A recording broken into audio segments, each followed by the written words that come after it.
Bom, vamos dar continuidade.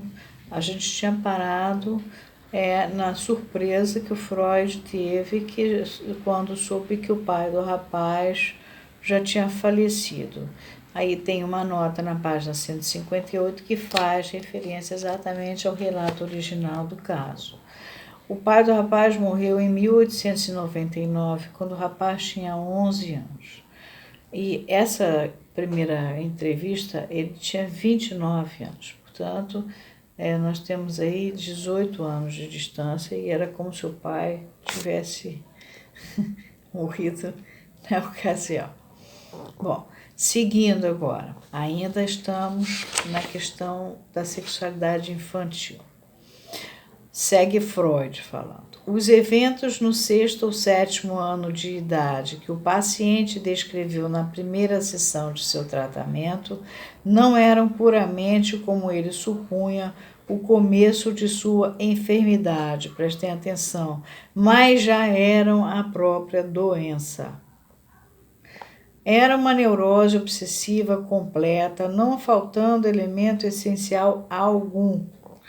E, ao mesmo tempo, o núcleo e o protótipo do distúrbio posterior, um organismo elementar, digamos, cujo estudo poderia sozinho capacitar-nos a obter um apanhado da complicada organização de sua subsequente enfermidade. A criança, como vimos, estava sob o domínio de um componente de pulsão sexual, o desejo de olhar, escoptofilia, a pulsão escópica. Como resultado deste, existia nele uma constante recorrência de um desejo muito intenso relacionado com pessoas do sexo feminino que o agradavam, ou seja, o desejo de vê-las nuas. Esse desejo corresponde à última ideia obsessiva ou compulsiva, e se a qualidade da compulsão ainda não estava presente no desejo, era porque o eu ainda não se havia posto em oposição a esse desejo, a ele, e ainda não o encarava como algo estranho a si próprio. Ele ainda tinha naturalidade para sentir esse desejo. Não obstante, a oposição a esse desejo, a partir dessa ou daquela fonte, já estava em atividade, de vez que sua ocorrência era regularmente acompanhada de um afeto aflitivo. Aí tem uma nota do Freud. Ainda assim, foram feitas tentativas para explicar as obsessões sem levar em consideração os afetos. Um conflito estava evidentemente progredindo na mente desse jovem libertino, paralelamente ao desejo obsessivo e com ele intimamente associado, havia um medo obsessivo. 2 pontos. Sempre que ele tinha um desejo desse tipo, não podia evitar de temer que algo terrível fosse acontecer. Essa coisa terrível já estava vestida de uma indefinição característica, que desde então deveria ser um aspecto invariável de toda a manifestação da neurose. Contudo, numa criança não é difícil descobrir o que é que está oculto por trás de uma indefinição desse tipo. Se o paciente pode ser, uma vez induzido a fornecer um exemplo particular, em lugar das vagas generalidades que caracterizam uma neurose obsessiva, pode-se confiantemente aceitar que o exemplo é uma coisa original e real que tentou esconder-se por trás da generalização. Portanto, o medo obsessivo de nosso atual paciente, quando restabelecido, seu significado original seria como se segue, abre aspas. Se tenho esse desejo de ver uma mulher despida, meu pai deverá fatalmente morrer. O afeto, fecha aspas. O afeto, tem uma nota. Delirium. Aqui e em outras partes desse artigo é usado com um sentido especial, explicado adiante a página 222. Na psiquiatria francesa e alemã, o termo muitas vezes corresponde ao inglês delusion, delírio.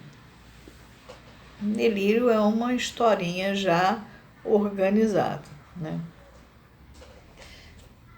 Maluca.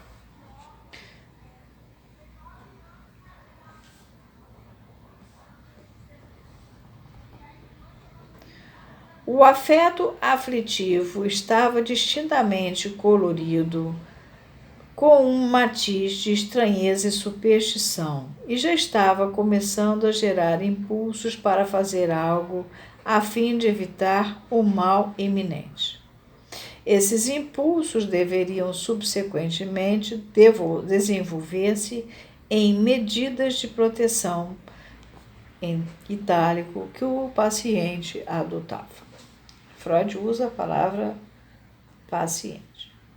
Em consequência, achamos o seguinte, Freud: um instinto erótico e uma revolta contra ele. Um desejo que ainda não se tornou compulsivo e, lutando contra ele, um medo já compulsivo. Um afeto aflitivo e uma impulsão em direção ao desempenho de atos defensivos. O inventário da neurose alcançou sua amostragem completa. Com efeito, alguma coisa mais está presente, ou seja, uma espécie de delírio ou delirium com o estranho conteúdo de que seus pais conheciam seus pensamentos, porque ele os expressava em voz alta, sem escutar a si próprio fazê-lo. Não nos extraviaremos tanto se supusermos que, fazendo essa tentativa de uma explicação, a criança tinha alguma suspeita daqueles notáveis processos mentais que descrevemos como inconscientes e que não podemos tolerar, se é que devemos esclarecer cientificamente esse obscuro assunto. Aí diz o paciente: expresso em voz alta meus pensamentos sem ouvi-los. Fecha.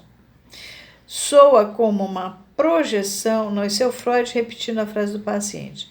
Expresso em voz alta meus pensamentos sem ouvi-los, continua Freud, soa como uma projeção no mundo externo de nossa própria hipótese de que ele tinha pensamentos sem nada conhecer a respeito deles.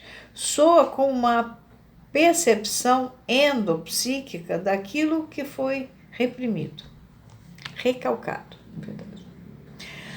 A situação é clara. A elementar neurose da infância já envolvia um problema e um aparente absurdo, como qualquer complicada neurose da maturidade. Qual pode ter sido o significado da ideia da criança de que, se ele tivesse esse lascivo desejo, seu pai estaria fadado a morrer? Era puro disparate, ou existem meios de compreender as palavras e de percebê-las tal como uma consequência necessária de eventos e premissas anteriores. Quer dizer, o garoto já vinha doentinho desde cedo. Se aplicarmos algum conhecimento adquirido em outra parte a este caso da neurose infantil, não seremos capazes de evitar uma suspeita de que, neste exemplo, como em outros, isto é, antes de a criança haver chegado à idade de 6 anos, houve conflitos e repressões que foram surpreendidos pela amnésia, mas que deixaram atrás de si, como um resíduo, o contexto particular desse medo obsessivo. Mais tarde, saberemos com que extensão nos será possível redescobrir aquelas experiências esquecidas ou reconstruí-las com algum grau de certeza. Nesse ínterim, pode-se enfatizar o fato, o qual é provavelmente mais do que uma mera coincidência, de que a amnésia infantil do paciente, que a amnésia é a perda da memória, terminou exatamente com o seu 6º ano de idade. Vê na página 160. Então, repara que esse 6º ano de idade, quando ele foi falar para a mãe das eleições dele, e aí ele começa, uma historinha. Encontrar uma neurose obsessiva crônica que começa assim, na tenra infância, com desejos lascivos dessa espécie, correlacionados com estranhas apreensões e uma propensão ao desempenho de atos defensivos, não é nada de novo para mim. Tenho deparado isso em inúmeros outros casos. É absolutamente típico, embora provavelmente não seja o único tipo possível. Antes de passar aos eventos da segunda sessão, gostaria de acrescentar mais uma palavra a respeito das primeiras experiências sexuais do paciente. Dificilmente se porá em discussão o fato de que elas podem ser descritas como experiências que foram consideráveis, quer em si mesmas, quer nas consequências que tiveram. Contudo, foi o mesmo que aconteceu com os outros casos de neurose obsessiva que tive a oportunidade de analisar. Tais fatos, distintamente daqueles de histeria, possuem invariavelmente a característica de uma atividade sexual prematura. As neuroses obsessivas, mais do que as histerias, tornam óbvio que os fatores que formarão uma psiconeurose podem ser encontrados na vida sexual infantil do paciente e não em sua vida atual. A vida sexual atual de um neurótico obsessivo pode, com frequência, parecer perfeitamente normal a um observador superficial. Com efeito, ela frequentemente oferece aos olhos elementos e anormalidades patogênicas bem menos numerosas do que no exemplo que ora estamos considerando. Reparem que ele está falando da libido, não só da genital, mas ele fala também da pulsão escópica, tá? Escoptofílica, o garoto gosta de ver. Lacan gosta muito dessa pulsão.